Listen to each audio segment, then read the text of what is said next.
Okay, so I am going to start bringing up the panel here. This is for the Pain and Fears 2018 panel. First up, Mr. Bobby Lee, if you come on up and join us. Former CEO and co-founder of the first and leading Bitcoin exchange in China, BTCC, currently fosters adoption of Bitcoin and globally being the board member of the Bitcoin Foundation.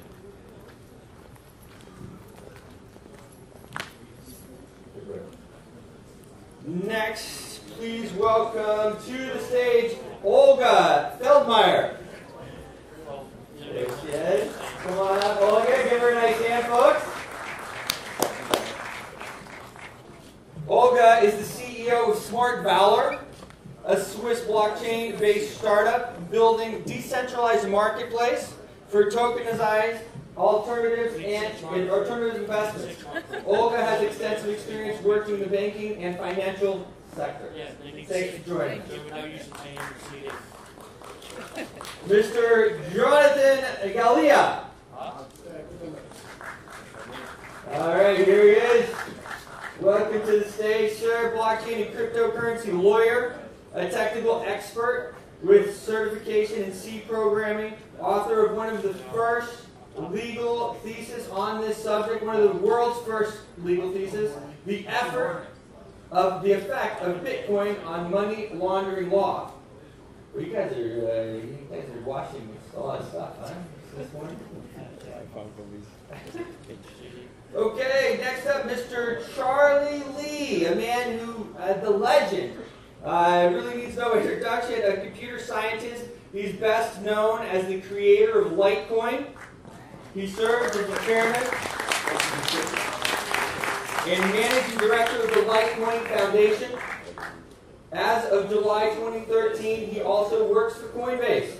For a decade in the 2000s, Lee worked for Google. Welcome.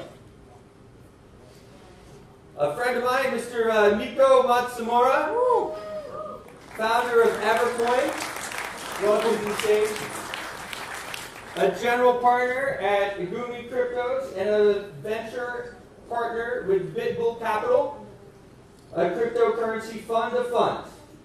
He is also an advisor to Arlington XRP Capital, and he's a token holder of Filecoin, Brave, Civic, Crappie, Polymath, and an investor in Lyft. Yeah. Mr. Hartej Sawhney, please welcome to the stage. He is the co-founder and the president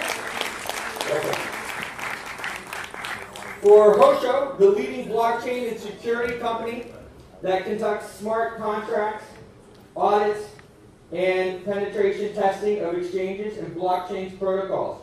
He is also a clothing designer, an Indian classical musician, and an art curator.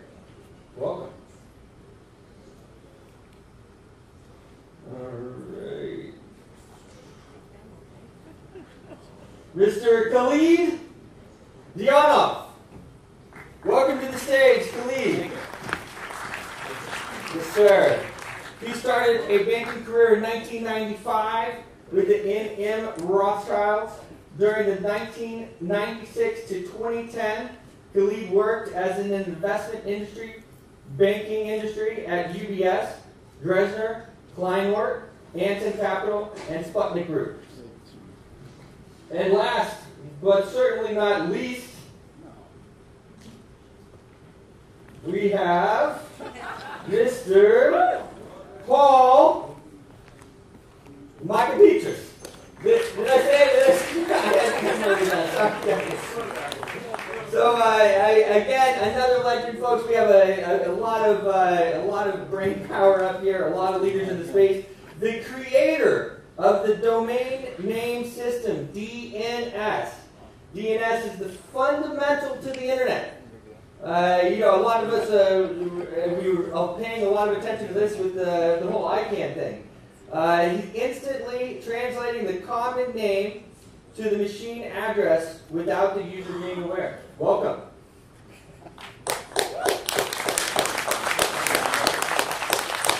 We have some mics here. We're going to share them a bit as we come along here. So, to lead us off, again, the discussion is pain and fears in 2018. You know, we have all been riding this roller coaster. You know, some of us for longer than others. I think quite a few people on the panel here are in Bitcoin sub $100. I know when Bitcoin hit $400, I said, that's it. It's way overpriced. I'm out. I'm not buying this anymore. $400. Yeah, so then it went to $1,200 again, back down after that. But I knew at that point that we were headed to some places way north of what anybody had in mind. And of course, the run-up last year was absolutely epic.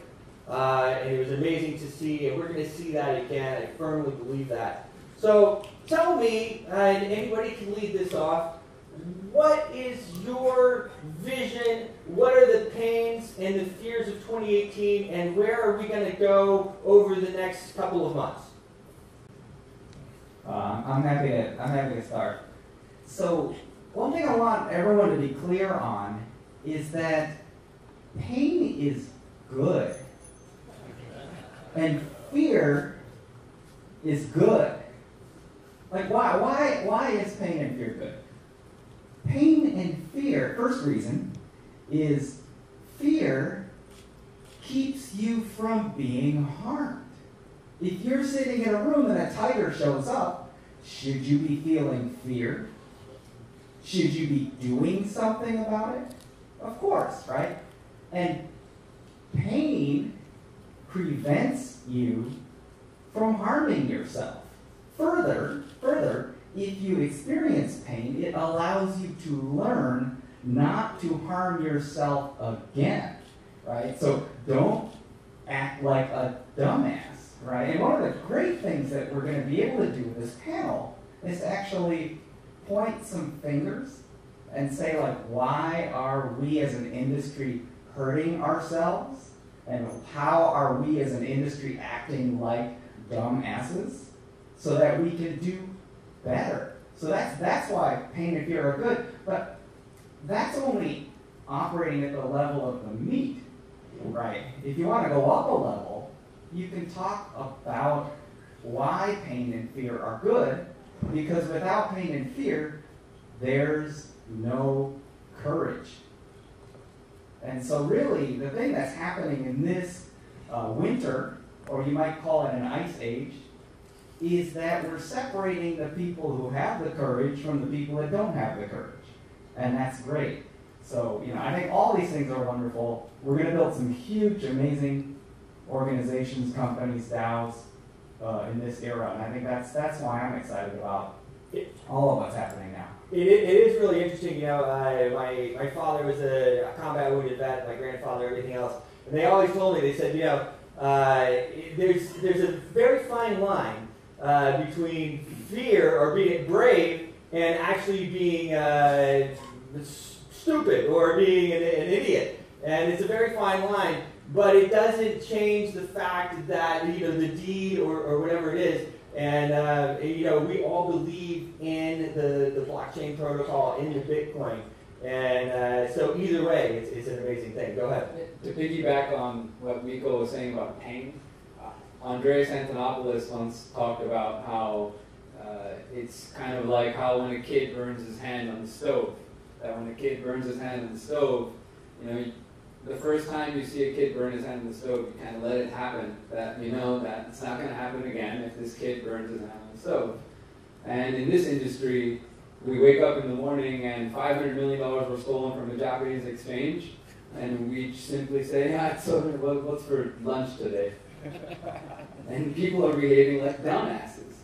And we need more people to burn their hand on the stove, and there needs to be more active discussion about things like cybersecurity. You know, we go around to so many conferences, and there's simply not enough discussion about what are you doing on that topic of not behaving like a dumbass. So maybe to add to this, pain and fear, to be honest, had both today in the morning. Pain was a headache, and fear was I'm late for this panel because we bought it so hard yesterday, right? So both are done. This is great for today. In general, for industry, I've been in Bitcoin space, this space since 2014, and actually I never felt as good as this year. Like honestly, I don't even know why they're talking about pain and fear. I mean, there are such great news almost every day. Look, just recently, what was it? New York Stock Exchange and BlackRock, they started talks about ETF and Bitcoin. I mean, there are so many good news in comparison to where we were 2-3 years ago, right? So, in my perspective, pain and fear, well, headache and hangover. That's all. Miko first mentioned the Ice Age, right? And I think during, let's say, this Ice Age, one of the things you have to keep in mind is that the crypto community should not lose its identity. I remember back in 2013, 2014, I was mostly involved in the space from a technical perspective, talking about consensus mechanisms, new altcoins and so on. I always found altcoins quite fascinating due to their, again, trying of course to break through new boundaries. But fast forward to 2017, I was brought on as an advisor in the government of Malta in terms of the new regulatory framework. And one of the challenges was, of course, trying to make the regulators understand what the space is all about. And at first, they would listen and they would implement some of the things that one would suggest. But as time goes by, there's more pressure. A little bit of information is perceived as being a lot of information. And all of a sudden, you find yourself, again, questioning what was happening 4 or 5 years ago compared to what's happening now. So again, one of the things we need to keep in mind is that we always need to remember the point of departure. It's always been about centralization, it's always been about retaining some form of control. And if we forget that fundamental point, then all the work that's been done over the past 10 years might be lost. So again, I'm speaking here as a lawyer and as an advisor to regulators, but again, that's one of the points which needs to be kept in mind if we want this to succeed in the next, I don't know, 5, 10, 20 years. I think you have to plan for a longer term. I mean, I remember back in the early 1990s, we used to say the internet changes everything. And, you know, it was like the Genesis stage. And I think that's where you guys are today. But then this sort of Newton's third law applied to this, which is if the internet changes everything, well, the real world pushes back on the internet. So certainly today you have fake news, you have all the worries about Facebook and Google and so forth. When I created the DNS way back when, it was to be the biggest decentralized system in the world. Okay, actually we're past peak decentralization in it. It's starting to be more and more aggregated by the big players. You know, there's 200 new top-level domains, or 1,000 new ones, and 200 of them are controlled by one particular organization. So there's always, where there's economies of scale, you tend to get sucked back into centralization. So I think the real challenge for us is to figure out how to keep decentralized in a way that doesn't create that economy of scale. Because otherwise, if it's an economy of scale, you centralize. So now, how do you feel that plays into, you know, with the whole, the ICANN giveaway? How does this decentralized system that you built now becoming centralized? You know, what are your thoughts on that? You know, after sitting here this morning, I'm beginning to wonder if I should claim to have invented the first cryptocurrency. Because it's like, what is the value of a name? It's like scarcity, right? What is the value of Bitcoin? It's like scarcity divided by demand or something, right? I mean, that's really where it is. And when you talk about the value of Bitcoin will always go up. I heard the same story, only it was Amazon stock, and I heard it from about 2 days ago. So I think it's a great idea. I think it's a very powerful concept. But the real question is, you know, as it gets to be more than 10 years old, we're going to run into some of the 100-year problems, the 100-year floods, you know, and how are we going to deal with it, and how are we going to try and keep the decentralization? That's my biggest fear. I'm actually relatively new to the sector. I've been doing investment banking since like 1995, devising clients on mergers, acquisitions, initial public offerings, private placements, and what's interesting, now I'm looking at the emerging sector, the blockchain, the ICOs, and I'm actually interested to see and compare how risks sometimes transfer into opportunities. For example, I was actually very amazed at one of the largest transactions which took place this year, which was the Telegram ICO. And well, the sheer value of that transaction was $1.7 billion achieved in two tranches. But what was interesting was not even that transaction and the size of it, but what happened next. The messenger got blocked in Russia, and the subscriber base is like 90% is coming from Russia. So there was like huge fears from people who bought the instruments from the Telegram pre-ICO sale that the value may go down. But what happened? It was actually Telegram got a new wave of subscribers and users, and people who didn't know about the Telegram messenger because of that blockage, they found out about the messenger, so that the company just got new subscribers. And this is exactly, and this is like, well, it's a paradox, but this is exactly how fear and risk transferred into opportunity and reality. Well, now speaking of this ICO, what are your thoughts on what has happened since the ICO?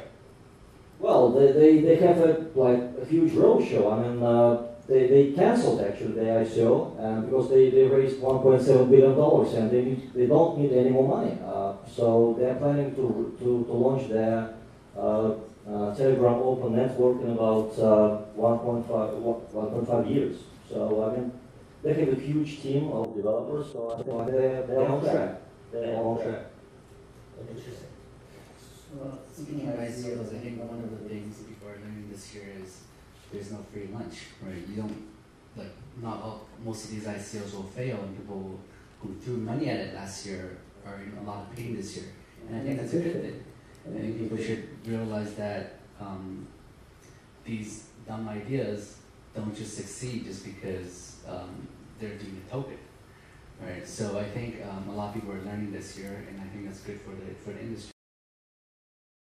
You know, one thing I always like to bring up about the ICOs is it's true that 90-something% of the ICOs fail. And so this can be a very hurtful thing, especially as people become involved that maybe didn't ever do something like that before and aren't used to high-risk investments.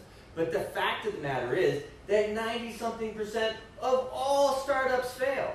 So the mark is not so far off in this particular R space.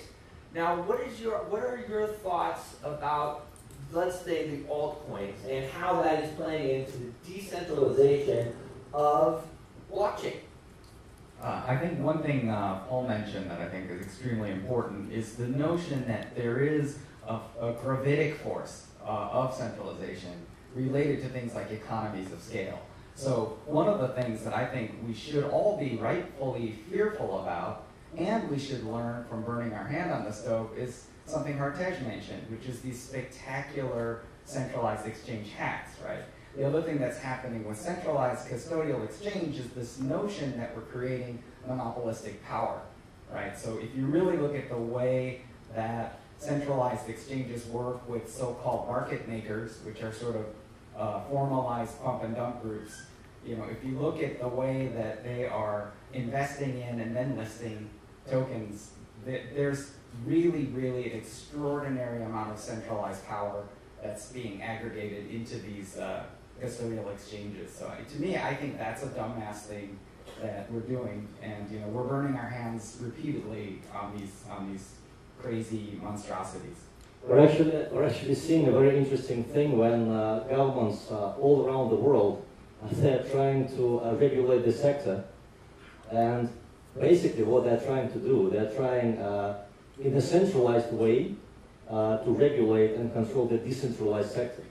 And this is to some extent one of the reasons why they're unsuccessful. I mean, it's just they're trying to find a consensus within each country between businessmen and regulations and law. And it's not an easy topic and task. I'm all for self-governance, and I really hope that this industry can start sorting itself out in regards to governing itself.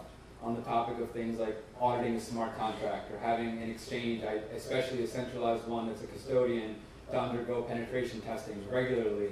If those types of things are baked into government regulation in the next few months, which we see coming in places like Malta, I don't see that as an issue. If someone like Malta, the MFSA, comes out and says that every exchange in our jurisdiction will no longer list any ICO whose token smart contract has not gone through an audit, awesome. And there should be proof of that audit publicly. You should be able to open up the GitHub, look at the code, and look for a GPG file that is stamped on that code that says this was audited by a third-party professional, and there should be public availability of that audit report, and the exchange on which it's listed, the exchange should be shown that they've gone through a penetration test and they've been hacked by white hat hackers before they get hacked by black hats. I can't agree more, because, for example, I represent a centralized digital exchange, and we're intending to be fully licensed and regulated. And we actually are waiting for large masses of investors and traders to come to trade as soon as they see the clear rules of game, and if they see that the marketplace is regulated. So I'm just totally agree with it. To this point, the day before yesterday, I was in Liechtenstein, and somebody of you knows where Liechtenstein is. It's close to Switzerland and also a very nice country. And they are actually introducing the new blockchain law, which goes way beyond what Malta is doing currently. It's much more comprehensive and involves new kind of players and regulation around them in terms of, tokenization of assets and so on, right? And actually, Switzerland has been also very progressive, and we will see a lot of the smaller countries coming up and challenging. With Smart will be a financial intermediary in Switzerland and running for a banking license in Liechtenstein. And as the regulation evolves, we will see that a lot of things will be possible within regulation, with QIC, with clean money. At this point, I have to disagree with Bobby. I believe in regulation and protecting people from money laundering. Well, I believe in regulation too. Yeah, money laundering is futile. My point is, guys, like, I'm really excited about the future where we will enable what is called today ICO. Well, it will be some kind of IPO in the future, right? But in truly global manner. And when I say global, look, the way ICOs are done today, what's the biggest advantage? Is that you can move money outside of banking system, fast and efficient, through cryptocurrency, and you can fund something, some kind of venture in global scale. You can distribute everywhere, right? As long as it's utility token. Now, as we move into the space of security tokens, we kind of lose this advantage, right? Because you cannot distribute security in countries where it's not registered for distribution. So the idea of decentralized exchange, and compliance on the blockchain and all of this stuff, this is quite exciting because maybe in several years' time we're going to see the future where there is a global ICO, IPO done in a compliant way, right? But this is a long, long way, right? We all need to agree on the standards. Like if the customer went through our KYC in Switzerland, how we can agree that in China or in Japan, this is the same standards, and we acknowledge it. We whitelist those wallets on the same standards, right? So this is not a small feat, I disagree. I think the anti-money laundering framework is a failure. As it currently stands, it has failed. I mean, they're talking about international cooperation. They have talked about international cooperation for years now. Where's the international cooperation? It's still not there. And that's the biggest problem, right? People that talk about decentralized exchange, they don't realize how big are the hurdles, actually. Exactly. So again, if we're trying to somehow regulate decentralization, this is one of the main points I made to the Maltese government. Forget it. You cannot regulate decentralization at its core. What you can regulate are the structures that are built on top of it. The centralized exchanges, the ICOs taking place and so on. You can regulate those, but you cannot regulate decentralization at its core. And in fact, for example, let's say Bitcoin is an example, right? The thing is that when it comes to compliance, AML and so on, you can look at Bitcoin as a double-edged sword. Because in 2015, I said, the regulators don't realize that actually Bitcoin can work in their favor. If they want to monitor all transactions taking place, and they want the best system ever to see what's happening across the globe and how people are transacting with each other, there they have it. Bitcoin is the perfect tool to do that, and they didn't realize that, and I doubt how much they have realized that to this very day. So again, it's not a clear-cut argument to make, and ultimately, we'll see a lot of change taking place in the next few years, I would say. And again, very interesting times ahead. It is interesting, isn't it? You know, because in fact, you hear the argument that the smart contracts are already regulated, right? And they're regulated by themselves. And then how do we bring in or decide what this third-party professional auditors look like, and how does that cross borders, like we've been doing and sending bitcoins across borders for almost 10 years now? I think one of the issues is smart contracts are really programs, and we all know that people can't debug programs perfectly. So we're going to have some sort of, smart contract that's going to explode in a bad way. And personally, to disagree with some of my panelists, I'm not in favor of paying for myself. When it comes to ulcers, I'd rather give than receive. And so one of the questions I have is, I'm not really from the core of this world. I'm curious how I get involved, how I diversify my risks so that they can't all go up in smoke at one time, and how I should play the sort of smart market thing. How do I let the pioneers get the arrows in their back, as we say out in the U.S., and then get in, after the pioneers have like gotten all the scars. I mean, and when is that going to be? Because I think, there's other threats like quantum computers all of a sudden make all the crypto go away. Okay, now, there's some issues with that, and I don't have a quantum computer yet, and blah, blah, blah. But, I mean, if you go and look at the security people, their advice is that you cannot keep a digital key for more than some time period. So in the US, the standard, I believe, is they say you can't keep a public key for more than 3 years without updating the technology. And we all know that RSA keys have gotten longer, and then we moved to elliptic and all like that. There's going to be a bunch of bumps in the road, and what's the shock absorbers I should have for my ride through this new world? It's an interesting it is an interesting topic for sure, and how that all plays out and who takes the lead. I mean, we look in the U.S., of course, we're always kind of, okay, we're taking the lead, but certainly the signals coming out of the U.S. are hard to decipher as of late, and hard to put together. What are your feelings on, where that goes from here? I think the biggest thing that we all need to do in this room is, the people in this room are very knowledgeable. So, I think we all need to work to educate people. Because the thing that I think is Bobby said something really important in his keynote, which is he said that democracy, we should be behind democracy. I'm going to paraphrase. We should be behind democracy because it's better than the alternative, right? Even though it's not perfect. And I can tell you it's not perfect because if you just watch the behavior of the crowd, right, it's super clear that we are collectively dumbasses, right? And and so it's very important that we all help educate people on really basic things like public key cryptography, and the fact that when you put your money into a centralized or custodial exchange, that you don't actually have a key anymore. Right, so that's not your money anymore. It's gone, right? And things of these basic nature, because people keep investing in these things that are disfavorable to them, which is amazing, and they keep investing in ICOs that are disfavorable to them. And I think we all need to kind of share the knowledge that we gain with all of our friends as much as possible. I think we're still very early in this cryptocurrency kind of revolution. So yeah, I think right now, most people leave their coins at a posted wallet or an exchange because it's just really hard for them to understand how to protect their money, right? It's never been the case where people have to, well, not never, but recently, in recent history, people never have to protect their own money.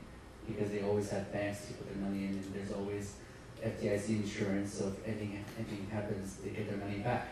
So this is like it's a new thing for most people, and it's just hard. That's why people leave their money on exchanges or on Coinbase. I think it's going to take some time before we build out the infrastructure and the user experience to make it easy for people to hold their own money in hardware wallets or other kind of wallets that actually give them their freedom of money, and yet still be secure and also easy. So I think that's going to take quite a bit of time, and it's going to happen, but it's just going to take some time. The analogy I want to give, we're in the 10th year of real private cryptocurrency where people can actually hold on to their assets. And in this on the 10th year, even now, as they have pointed out, still only a small percentage of asset holders are actually holding their own crypto keys. I would guess more than 50% are relying on centralized exchanges, hosted wallets to host their assets. And we're going to see a lot more people suffer and sort of fail in this process. The analogy is, think of a world where no one knows how to swim because there's just no water, swimming pool, or ocean, or lake. So no one knows how to swim. And we're the first generation where we're exposed to oceans and lakes, swimming pools, where we can swim. So some of us who have had the ability to hold our private keys, we have learned how to swim, right? How many of you have learned how to swim? But there will be a lot of people who will drown, the people who lost their money at Mt. Gox, the people who lost their money at other hacks and stuff like that. But I truly do believe that in 20 years, our society as a whole, everyone will learn how to swim. And everyone will have learned how to hold their private keys. But this will take a generation or two to sort of wash out all the people who don't know how to swim. Is there a hardware platform that's adequate to that task today? No, nothing is easy to do. Look, guys, I was part of a company called Xapo, and Xapo was the first company. I mean, Xapo today is the biggest Bitcoin, one of the biggest Bitcoin custodians, right? And we were the first to pioneer the process where you as a person is not, in charge of holding your private key, right? You have your PIN and password, and we create the key and we store them, right? We pioneered that in 2014, right? We were the first Visa Bitcoin card, right?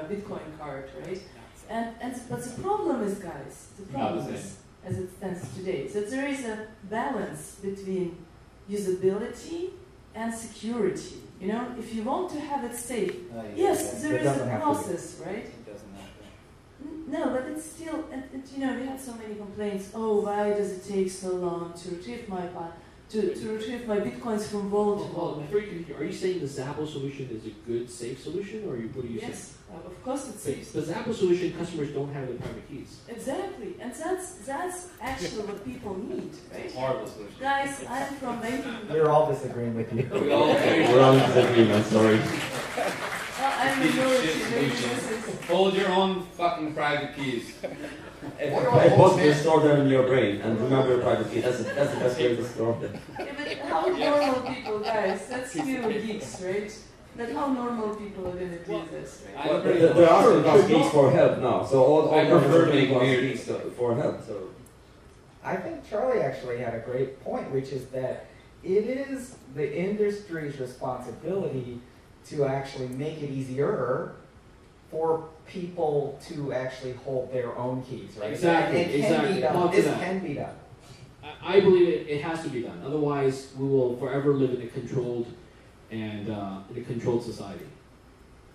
And have everything coming back centralized again as these things happen. Well, we're already seeing a lot of improvements in this space with hardware wallets, right? Like a few years ago, you have to kind of use paper keys, right? If you want to control your own keys, if you leave it on your computer, you have control, but your computer can get hacked pretty easily.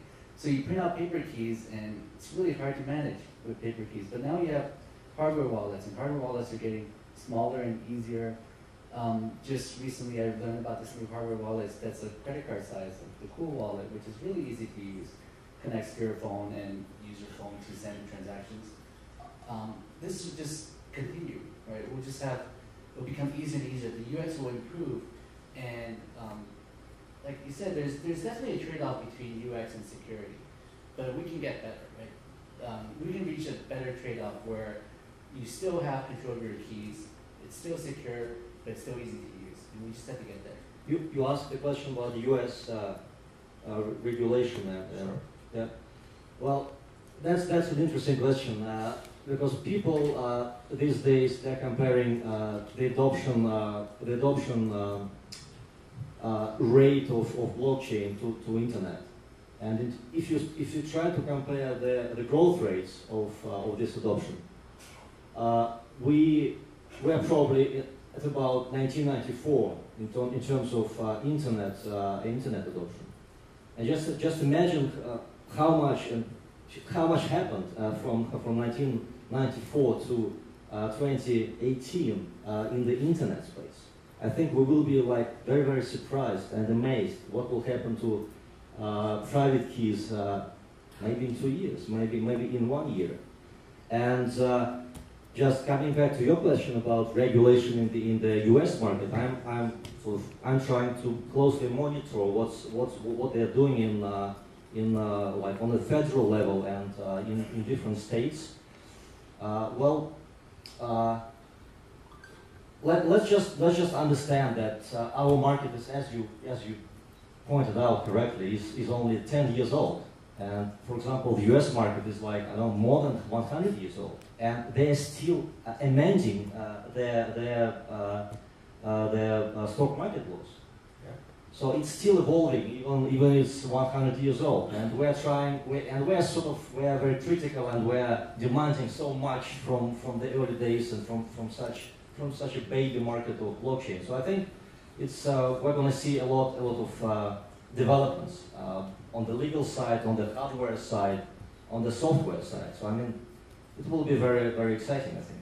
And this is where the balance between protection and education needs to be struck. Because ultimately, if we're talking about protection, if someone, let's say, markets an ICO, for example, in what seems to be a legitimate manner, everything seems to be all well and good. As soon as the ICO takes place around or put the money, then I expect protection. Because I've done all my required due diligence, I did all my homework, and then they just scammed me with a malicious intent. However, then education comes into play. If I have my private key, and if I'm careless with it, and I lose my money because I'm careless with it, that's where education comes in. Do you know what Merrill Lynch did like 80 years ago in the States?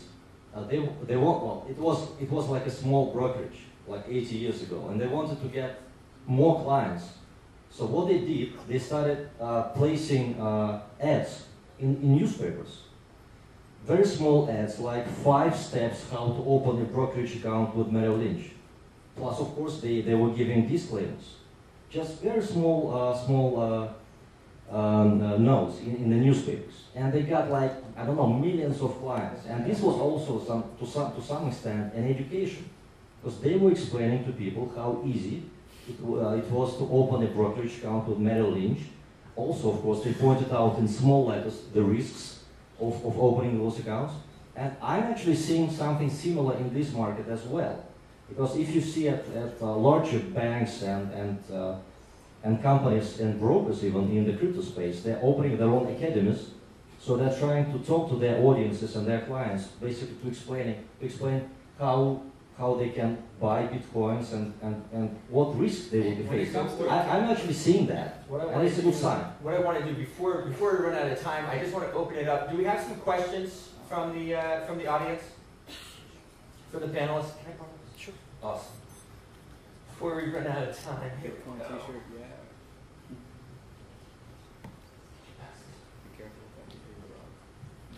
Hi everyone.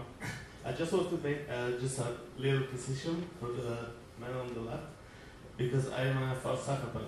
And the way you say that in the time the cryptos are in danger with cryptography, because after time, many algorithms were broken.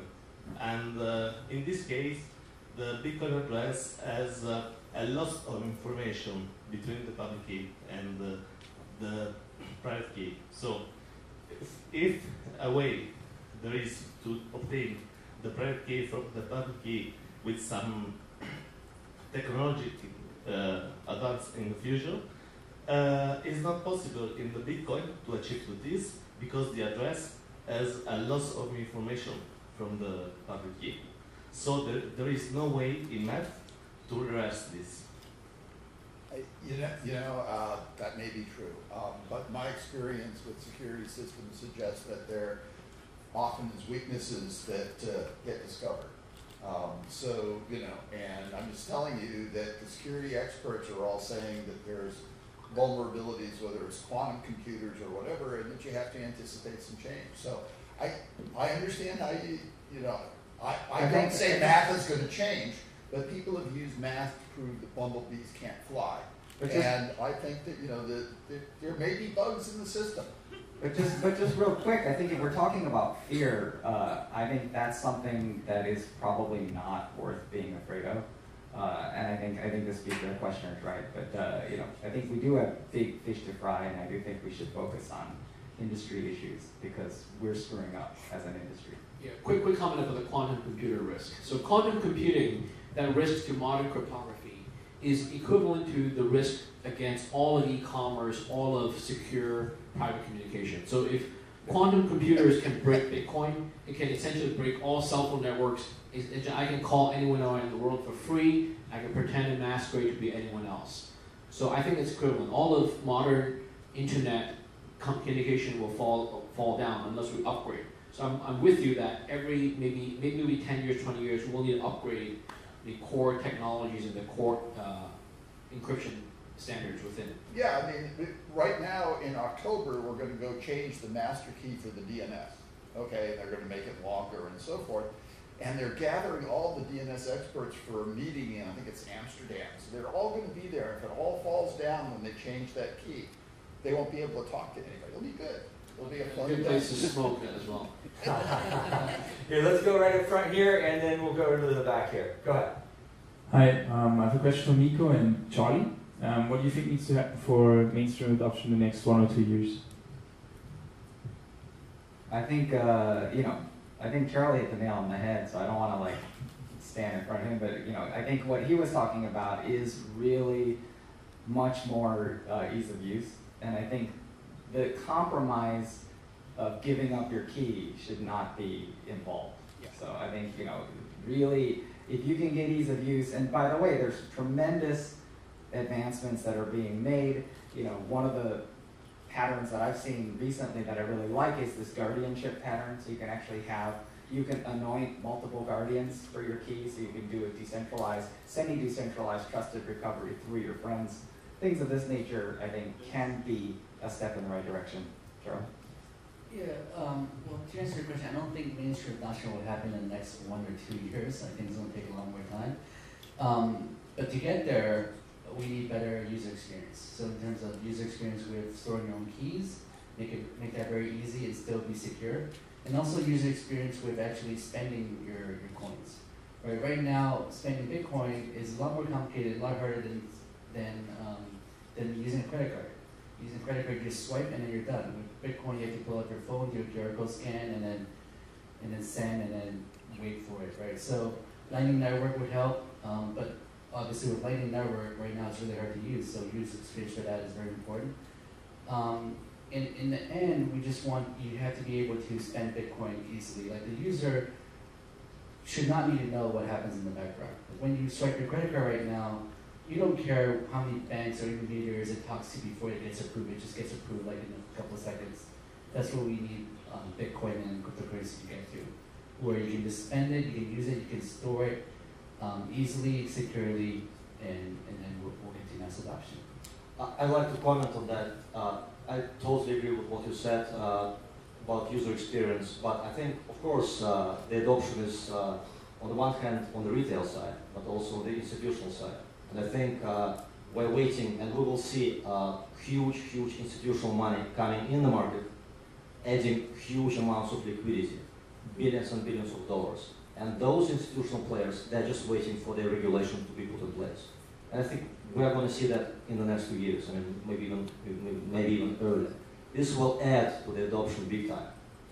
The only thing I could layer on top of this is education of engineers and core devs. I think this topic is just not talked about enough. There's a global shortage of quality engineering talent focusing on this space. Mainly, I would say, like, we just had DEF CON happen in Vegas. It's the world's best hacker conference. The world's best hackers aren't as focused on this space as one would wish. And those who have a QA mindset and have the mindset to audit code, for example, at least that's what I'm always thinking about. Security is my focus. So, we've tried hiring people who are full stack engineers who need to learn Solidity, because everything to date, at least in the ICO world, has been smart contracts coded on ERC20 tokens, on Ethereum, and Solidity.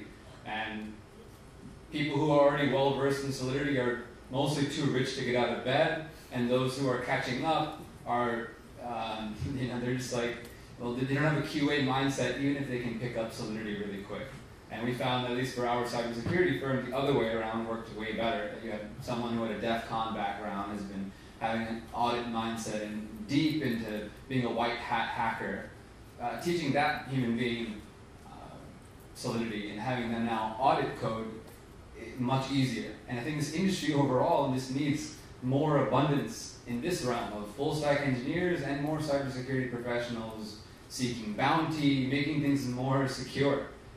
People are excited about new protocols that are popping up left and right, and in all I'm seeing is most of these protocols are extremely insecure, and they're not paying for audits even after raising billions of dollars. You know who I'm talking about. On the consumer side, this is a topic of adoption. Of course, institutional money will be great for a lot of those currencies, but guys, think about it. Like, we are now here sitting and discussing this. We're in rich world, right? We have everything, but most people don't have even access to banking, right? And I truly believe, the same way that emerging markets or people there jumped, made this leapfrog from having no phone to having smartphone. The same way they will leapfrog from having no bank account to having, this wallet and being able to send funds, hold funds, lend money, receive money. That's the same transformations that will change the whole development of those nations, right? So, and this is already happening. It's just been slow now, but you're going to see extreme acceleration in this trend. Just one final comment in terms of regulation. The regulations that people need to keep in mind, there's a difference between regulations and restrictions. If that lesson is learned, then again, regulation can help mainstream adoption. Of course, one would hope that they do not restrict the space too much. Fantastic. Here, let's go right back to the back here. Hi guys. There have been an interesting debate from all of you. My name is Sunny Hansik I'm the co-founder of Global Tech UK Academy. What we do fundamentally is to teach people exactly the fundamentals all about blockchain and cryptocurrency in the UK. My observation so far is that there have been some elemental hesitation in terms of what are the advantages and disadvantages of regulation. Now, there are 8 of you in the panel. Can you just split yourself into 2 equal halves, 1 against and 1 for the audience? Thank you. Can I just make a quick comment, which is on the meta comment? I mean, this panel specifically is about pain and fear. And I think, to me, one of the tones that is a little disheartening is that if we focus on quantum computing, or if we focus on regulation, or if we focus on institutional investors, those are all meaningful. But to me, it means that we haven't learned our lessons, which is that we need to soul search as an industry and figure out what we can individually do better, instead of looking to regulator authorities or institutional investor authorities or quantum cryptography authorities. Like, we need to think hard and do better ourselves, because that's what this whole thing is about. So that's my feeling. This is what we are doing every day, Mondays through Wednesday, right? Through Sundays. That would be nice way.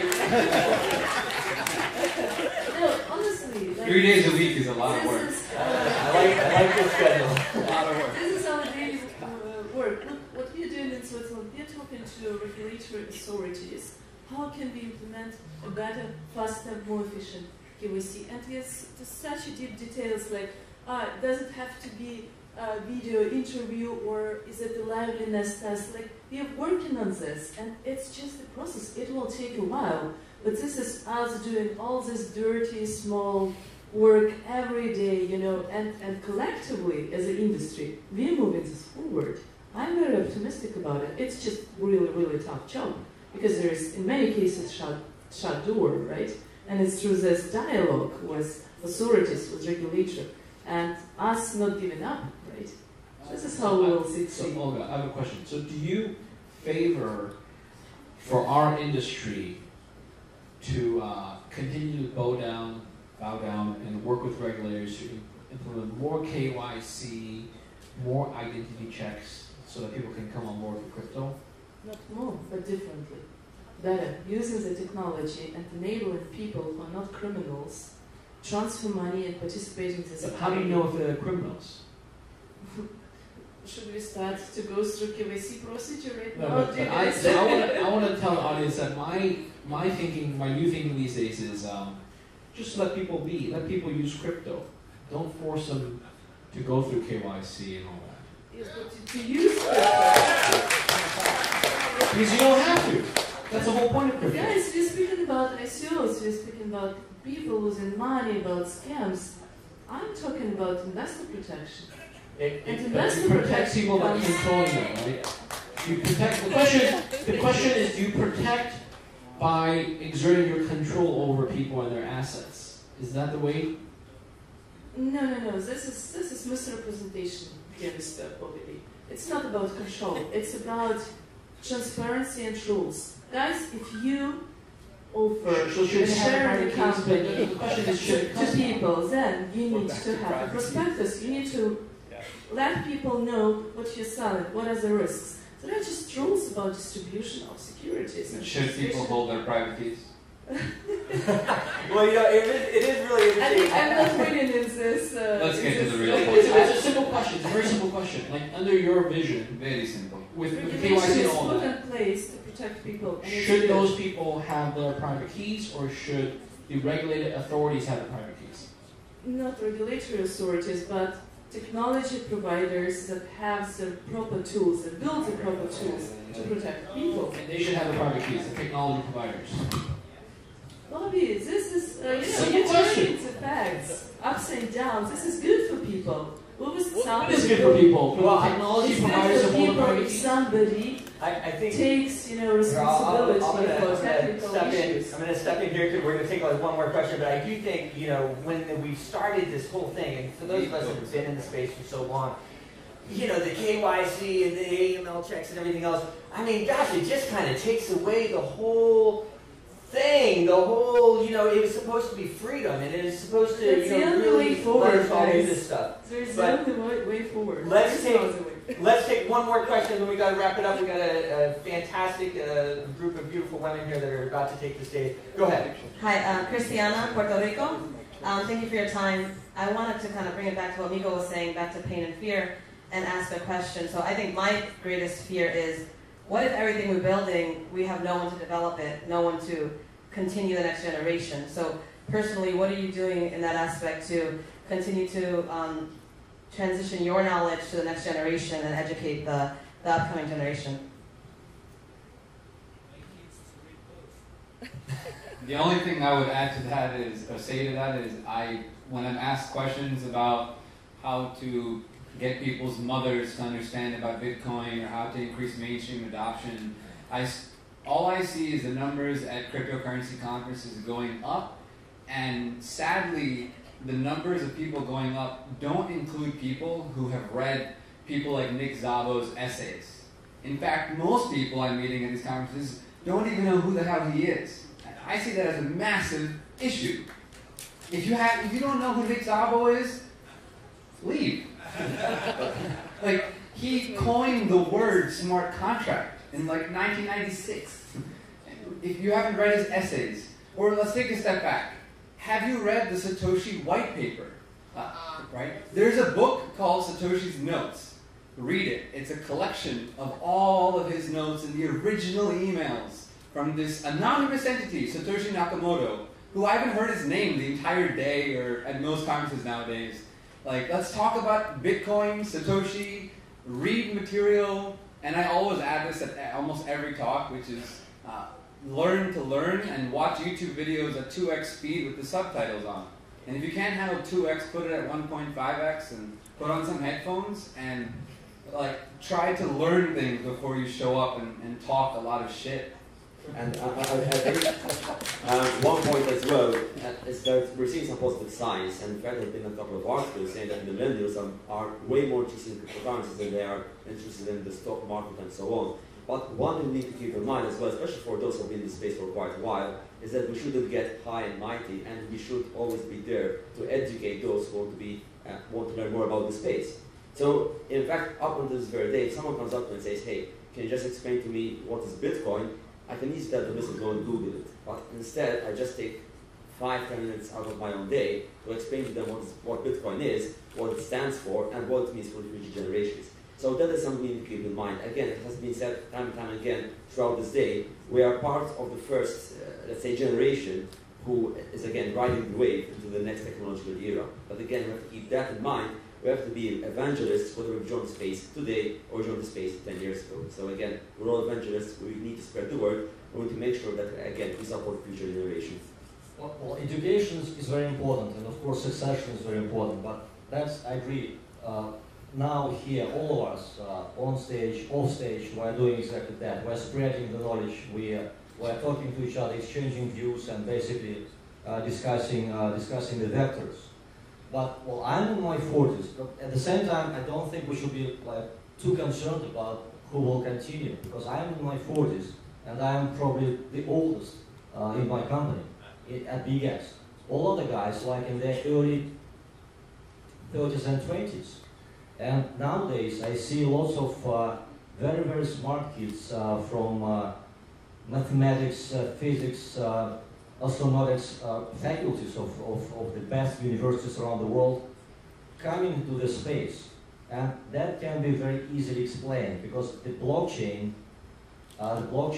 sector, it is so exciting, it is so interesting, it's so progressive that it is sucking in the best brain globally these days. And that's exactly what I'm seeing. People stop doing other things and they either switch jobs or they just dream about being part of the blockchain movement. So yes, education is important, but I would not be that much concerned about who will continue. I think we are fine there. Fantastic. Do we have any, I think we're good. Any other closing comments? I just want to say, we're going to have a next panel up, which is really a very also hugely important topic for women in blockchain. So I just wanted to give a plug. Olga is going to also be on the panel, and we have some new speakers coming as well. So I just wanted to make sure everyone was like glued to their seat because I plan to stay, and we should all watch and learn. Fantastic, guys. Thank you so much. Give them a hand, folks. Fantastic. Fantastic.